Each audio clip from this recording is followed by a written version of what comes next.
Hey everyone, I'm Nick DiMatteo. Welcome to week 180 and video episode number 6 of 4T, the Thursday throwback track. Every week I pick music from my collection, I discuss it, I give you my take on it, and I discuss how it has influenced my work.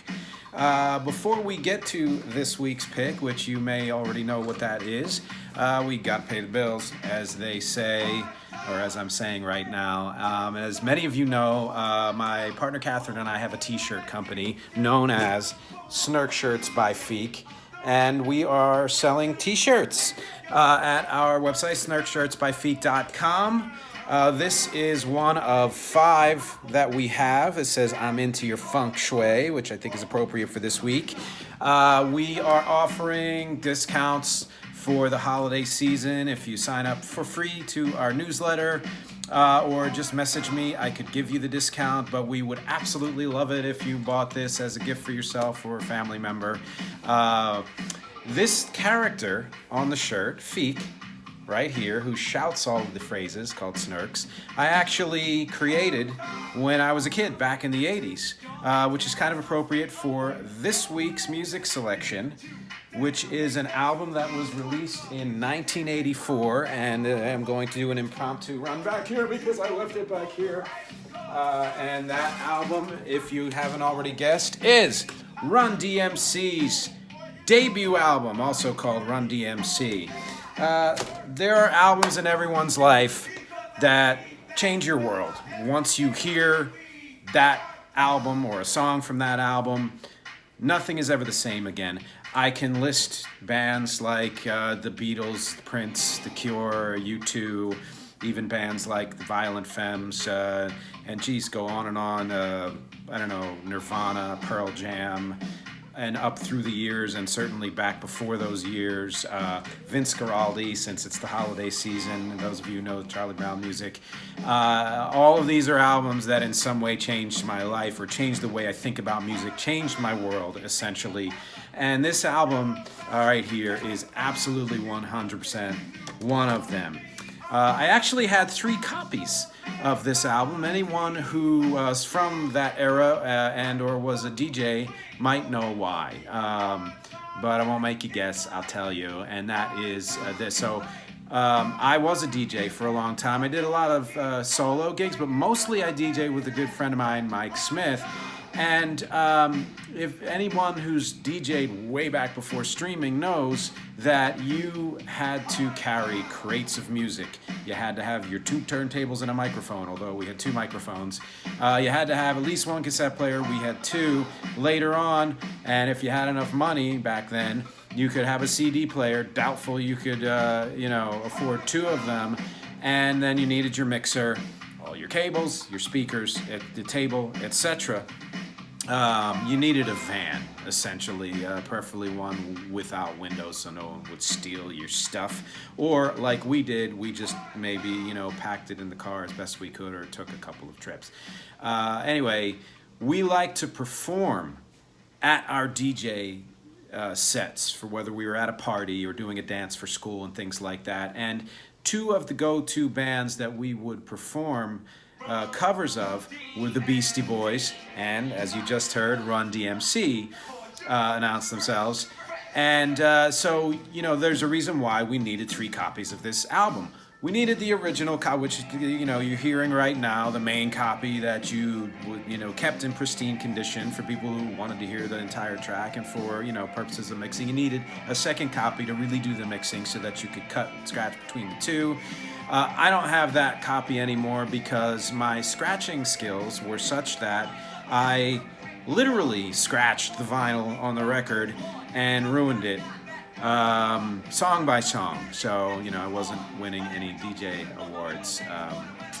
And then the 3rd copy is something you didn't necessarily need, but if you wanted to do either a certain kind of mixing or performing, you absolutely needed it.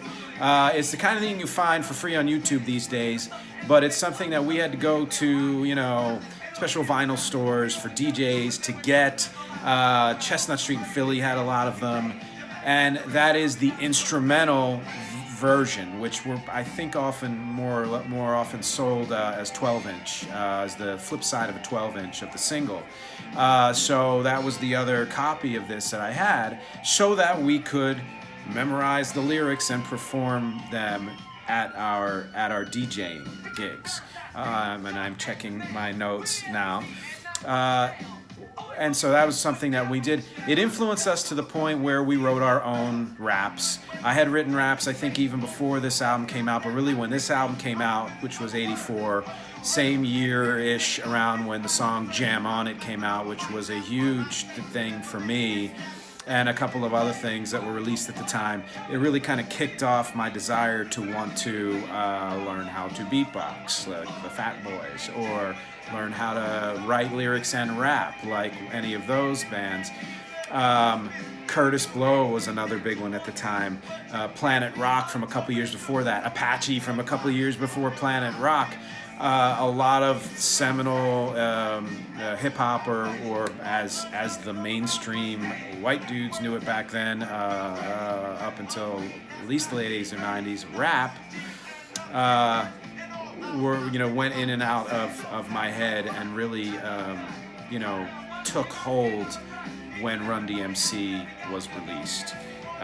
When this album was released, my neighborhood went crazy. Everybody listened to it. Everybody loved it. There was the dude, as I'm sure many friend cohorts had at the time and still have, I have discovered, who was amazing at popping and locking and breakdancing and could do all of that, like performance and spectacle aspect of it, which is incredible. And then there were the dudes who could memorize every lyric and recite it with or without a beat behind it, whether you had to create your own beat or do it a cappella or do it with the instrumental track. And that was my brother, my friend Mike Smith, and me. So when Mike and I were on our own, we'd do Run-D.M.C. When my brother and I were on our own, we would do Run-D.M.C. I believe I was Run and he was DMC. In both cases, I think I was Run. When all three of us were together, we'd do the Beastie Boys, because, of course, we would do the Beastie Boys. And I think I was Ad Rock. I don't remember. All right, but, the immersion in hip-hop was there throughout, and the influence on me started very early. Like I said, I wrote rap songs even before this album came out, and called them rap songs, actually. And then, but I didn't really record anything until a little later. I think the earliest evidence of something that I wrote that was recorded was the song that I shared just this past Saturday that features Mike Smith talking there at the beginning and doing the beatbox behind me as I do the, rapping of the lyrics that I wrote, which was, informally called I Wear Nikes, Michael Wears Vans. And yes, I did actually wear Nikes, and he actually did wear Vans, and neither of us wore Adidas at the time. You have to be true to yourself. So that was the earliest recording, I think, and unless I can find another one. But it continued on. My first professional studio demo, the last song on that was a song called Voices in My Head, back in 1992. Had a rap on it that I wrote, along with vocals, melodies, and all the other stuff. I wrote a rap section for a song, the band that I was in, Ape Cafe, a song called Mice. That was kind of a proto-rap rock song. This was before, I think, before Limp Bizkit, and certainly before Linkin Park. I think it was like 1995. And then the influence of rap and hip-hop production carried through from the late 90s into the early O's. And some of the stuff that I did a little bit of it on my 2007 release Parts and Labor. I revisited it as a genre for the film company I was in for a while, and in fact one of the theme songs to one of the projects we did was a hip-hop song that my good friend Daniel and I did together. And there's a video of it out there on YouTube, and it's on my page if you go to my YouTube page. And then more recently, in the last couple of years, I decided to revisit the genre again for myself And one of those songs is in the text below. It's the link to the song The Power of Repetition Everlasting, which is going to be on one of my upcoming EPs. I'll be releasing 5 EPs next year, and that song will be on one of them. As always, I urge you to read the text below. It's an abridged version. Especially click the links. Click on the Run-DMC link. Learn more about them. Learn more about this album. It's if you haven't heard it, listen to it and understand why it's so important. Absolutely, please and thank you. Click on the link to my song. Listen to it. Share it. Post it. Repost it. Comment on it. Let me know what you think of it. Comment on everything that I've written here. Let me know if you have any favorites from this album. My favorites, although I think the whole album is a favorite, are probably Sucker MC's and It's Like That, if I had to pick 2. I also once did an acoustic version of their song Wake Up. I put a melody to it and did it on acoustic guitar with a good friend of mine, back a few years ago. But really those 2 are probably my top favorites. Do you have favorites? Do you know it at all? Do you know Run-DMC at all? Do you like Run-DMC at all? Do you have another hip-hop band that you prefer over Run-DMC, either old school or new or in the 90s? Do you not like hip-hop at all? Do you like music that has been influenced by hip-hop? Do you like a completely different kind of music?